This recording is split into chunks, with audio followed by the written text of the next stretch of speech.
김밥하는 CEO를 처음에 책을 냈을 때 출판사가 그 책이 나오기 얼마 전에 한 신문사하고 인터뷰를 했었는데, 그때 매출과 회사 자산을 착각하는 바람에 출판사에서 나온 책에 700억 부자라고 나온 거예요. 그 당시에 내가 70억도 아니었는데. 그래서 이걸 출판사한테 수정해달라고 했더니 이미 인쇄가 돼서 못하겠다고 거절을 하더라고요. 그래서 할 수 없이 그때 내가 어떻게 했냐면 그냥 700억 부자가 돼야겠다 생각을 했었거든요. 그래서 그 이후 얼마 안 돼서 실제로 700억이 넘는 자산을 가지면서 그 책에 적힌 그대로 실현을 한 적이 있어요. 제가 지금 제일 잘하는 게 뭐냐면 두 가지가 있어요. 이건 자랑 같긴 한데, 하나는 돈 버는 거예요. 그리고 또 하나는 사장들 가르치는 일을 해요. 지금 아마 여기도 지금 제가 가르친 제자들이 되게 많이 와 있는 것 같은데, 국내에 한 벌써 거의 1000여 명 넘는 그 사업가 제자들을 제가 두고 있어요. 왜냐하면 사장들은 사실 선생을 둘 수가 없어요, 구조적으로. 왜냐하면 사장이나 직책 자체가, 사장을 해본 분은 알겠지만 사장은 선배, 사수가 없습니다. 직장 내에 사수가 있을 수가 없어요.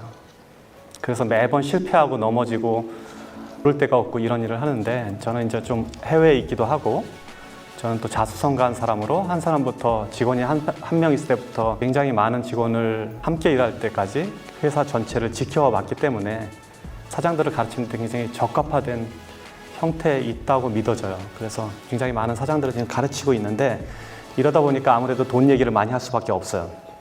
그래서 오늘도 여러분들은 돈의 세계로 여러분들을 데려가겠습니다. 우리는 보통 돈을 많이 벌면 부자가 되는 줄 알죠. 그게 일반적으로 사람들이 생각하는 방법이에요. 돈을 많이 벌어야지 부자가 되는구나 라고 생각을 해요. 근데 실제로는 제 주변에 부자 거지들도 엄청 많아요. 몇 가지 돈에 대한 오해하고 있는 다른 능력들이 있어요. 첫 번째는 돈을 버는 능력, 돈을 모으는 능력, 돈을 쓰는 능력, 돈을 불리는 능력, 유지하는 능력. 이것은 다 각기 다른 능력이에요. 이게 각기 다 다른 능력이라는 걸 이해해야 돼요. 그래서 돈만 많이 벌면 부자가 되는구나 라고 생각하는 사람들은 그 돈을 유지할 수 없게 돼요. 불릴 수도 없게 돼요. 그래서 이게 각기 다 다른 능력이라는 것을 먼저 이해하셔야 돼요. 그리고 돈을 많이 벌면 행복할까요? 돈을 많이 번다고 실제로 반드시 행복하지는 않아요. 그거는 사실이에요. 그런데 이거는 비유를 하자면 기름진 밭에 뿌려진 씨앗 같아요. 여기서 기름진 밭은 돈을 말하고 씨앗은 행복을 말해요. 그래서 우리가 씨앗을 갖다가 기름진 밭에다 뿌리면 100개를 뿌렸다고 치면 굉장히 많은 씨앗이 나올 거예요. 반대로 밭이 좋지 않은 밭에다 씨를 뿌리면 상대적으로 100개 중에 아주 안 나오진 않아요. 한두 개씩 나옵니다. 그렇지만 상대적으로 숫자가 적을 뿐이에요. 그래서 돈이 많으면 일반적으로 행복을 유지하는 데 굉장히 유리해요. 그리고 여러분들이 갖고 있는 걱정을 지금 가만히 계산해 봐요. 여러분들 안에 지금 수많은 걱정들이 있을 거예요, 현재. 가족 관계부터 시작해서 지금 실제 재정 문제, 미래에 대한 거, 그 다음에 자기가 생각하는 이상과 다른 여러 가지 고민들이 있을 거란 말이에요. 이 고민들을 돈이 얼마 있으면 해결될 수 있을까 하고 다시 되돌아보면 상당히 많은 부분들이 돈이 이거를 해결하고 있다는 걸 알 수 있어요. 돈은 중력과 같아요. 중력은 무게가 무거우면 무거울수록 주변에 다른 거를 끌어들이는 힘이에요. 그러니까 지금 지구가 달을 끌어들여서 돌고 있게 하고 태양이 지구를 끌어들여서 주변에서 돌고 있게 하는 힘이 중력이에요. 그래서 돈도 똑같아요. 중력이, 즉 돈이 많으면 많을수록 다른 돈을 끌어들이고, 그 돈의 무게감이 크면 클수록 다른 돈을 끌어들이는 힘을 갖고 있어요. 보통 돈을 보면 돈이, 여러분들 예를 들면 이렇게 얘기합시다. 내가 지금 10억을 벌고 싶다. 10억을 목표를 세웠어요. 그럼 매 1억을 지금 모아간다고 가정을 해요. 열심히 일하고 혹은 사업을 해서 1억을 모았어요. 그럼 그 다음 또 1억을 모으고 1억을 모으고 이렇게 해서 계속 10억까지 갈 거 아니에요. 근데 이제 보통 사람들이 생각하는 돈의 개념은 첫 번째 1억을 모을 때 이 1억을 모으기 위해서 들어간 노력의 총합이 예를 들면 100이라고 가정을 합시다. 그럼 두 번째 1억을 모을 때 또 100이 들고 세 번째 1억을 모을 때 또 100이 들고 해서 전체 1000이 들어가야지 10억을 모은다고 이해를 해요. 통상적으로. 근데 그렇지가 않아요. 돈은 중력이 있기 때문에. 그래서 돈은 처음에 1억을 모을 때 100의 노력이 들어갔지만 두 번째 1억을 모을 때는 90이 들어갈 수 있어요. 그 다음에 세 번째 1억을 모을 때는 80이 들어가요. 같은 방식으로 계속 이어지다 보면 나머지 9번째, 10번째에서는 10의 노력도 안 들어도 돈이 느는 거예요. 이게 돈이 갖고 있는 중력의 힘이에요. 이거를 숫자로 계산하면 제 느낌은 어떠냐면 1, 2, 3, 4, 5, 6, 7, 8, 9, 10 이렇게 돈이 늘어나는 게 아니라 1, 2, 4, 8 순식간에 10 이렇게 되는 거예요. 그러니까 그렇게 돈이 늘어나는 거예요. 그래서 돈과 중력은 동일한 형태를 유지하고 있다. 이게 돈의 속성 중에 하나예요. 이해를 해야 돼요. 그래서 여러분들이 어떤 사람들은 굉장히 청년들 중에 보면 막 100억, 1000억 이런 소리 하잖아요. 그럼 그게 굉장히 큰 돈 같지만 실제로 1억, 2억 하는 순서로 따지면 한 7번, 8번 대곱하기 하면 거기까지 가는 거예요. 그리고 사업도 실제로 그렇게 커져요. 제가 매장 하나를 가지고 매장 300개 열 때까지는 몇 년이 걸렸는데 그 다음 300개는 언제 했는지도 몰라. 원래 순서가 그렇게 돼요. 그 자체가 힘을 갖고 있기 때문에. 자, 그래서 돈은 중력과 같다라고 이해를 하셔야 돼요. 두 번째, 돈은 인격체예요.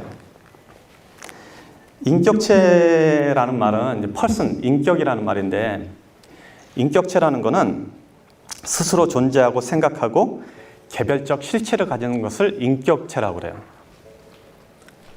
무슨 소리야? 돈은 형체도 없고 생각도 없고 사람들이 생각해 놓은 가치만 있고 숫자로 보여지는 건데 이게 무슨 인격체냐 라고 생각을 한단 말이에요, 흔히.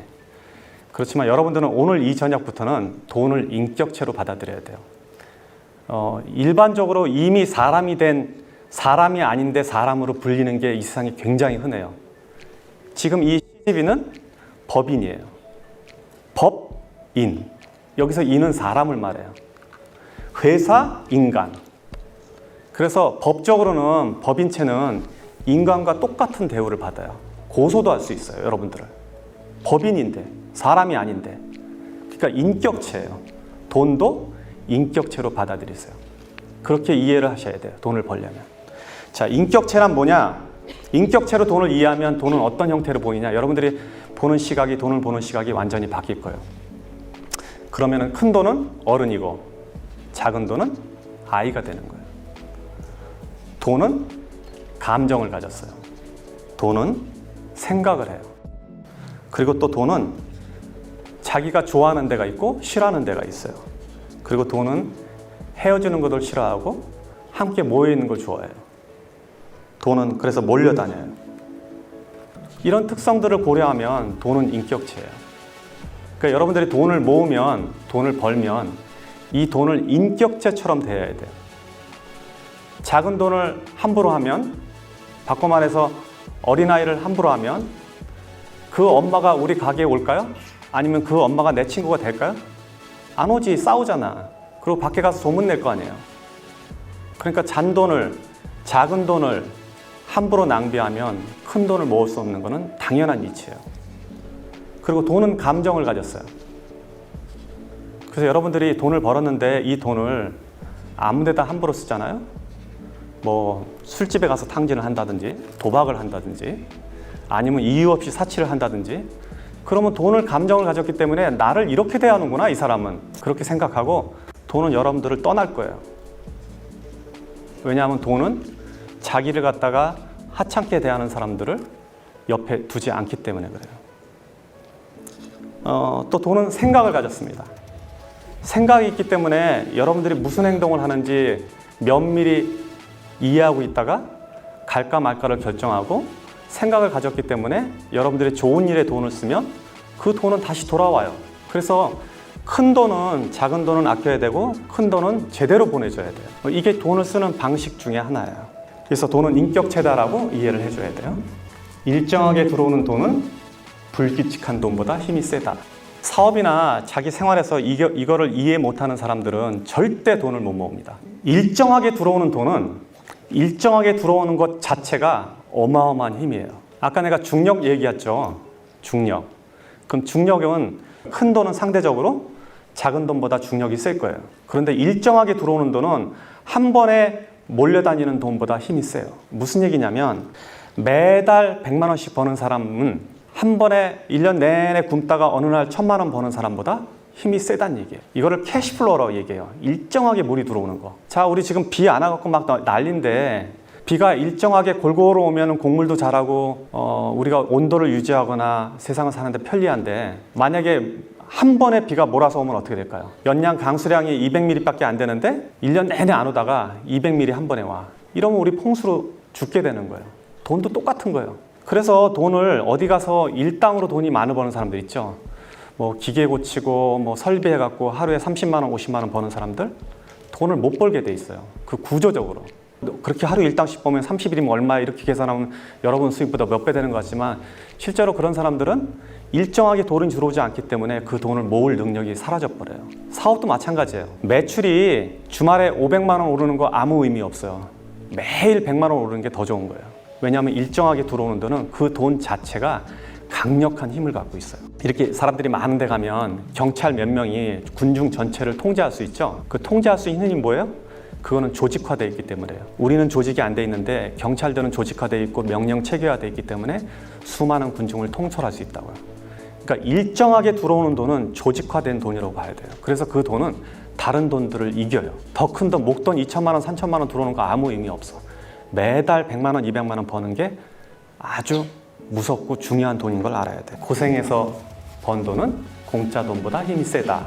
이거는 좀 이해하기가 쉬운데 돈은 같은 100만 원이라도 혹은 같은 1000만 원이라도 그 숫자는 가치는 지금 현재 보여지는 가치는 동일하더라도 그 돈이 벌어진 과정에 따라서 그 돈의 무게가 틀려져요. 여러분들이 고생해서 벌은 돈은 돈의 가치가 무게가 100kg라 그러면 누가 준 돈은 1kg도 안 되는 거예요. 그래서 가볍게 날아가요. 이치를 아시겠죠? 그런 돈은 그냥 흩어져 버려요.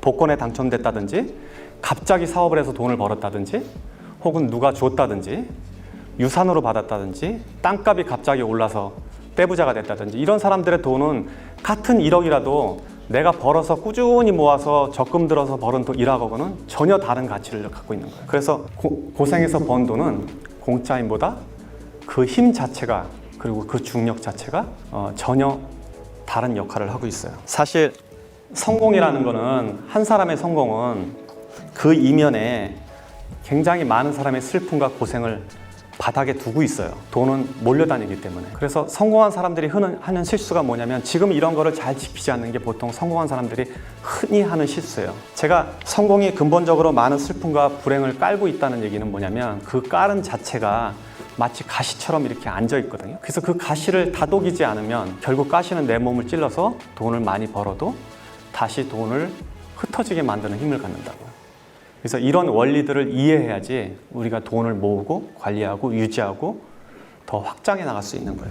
그래서 여러분들은 성공하고 나면 혹은 성공하기 전에 이 원리를 이해해야 돼요. 이 원리를 이해하지 못하는 많은 창업가들, 사업가들 혹은 젊은 친구들이 사업에 나가서 많은 돈을 벌었을 때 불과 몇 년 만에 혹은 순식간에 다시 바닥으로 내려앉는 것은 당연한 이치예요. 남의 돈을 대하는 태도가 내 돈을 대하는 인격의 근본이다. 친구들끼리 회비를 모았는데 회비를 모아서 어떤 일을 할 때는 내가 평소에 하는 소비보다 더 아까워지 않고 소비를 한다면 이거는 남의 돈을 대하는 태도가 옳지 않음으로 인해서 결국 내 돈을 대하는 태도를 무시한다는 걸 이야기할 수 있어요. 내가 살 때는 내 돈을 쓸 때는 친구의 저녁 자리에서 내가 돈을 낼 때는 사이다 하나 더 주문하는 거, 술 한 병 더 주문하는 게 신경이 쓰이는데 친구가 저녁 산다고 그럴 때는 고기 2판 시키고 뭐 소주 시키고 막 시키잖아요.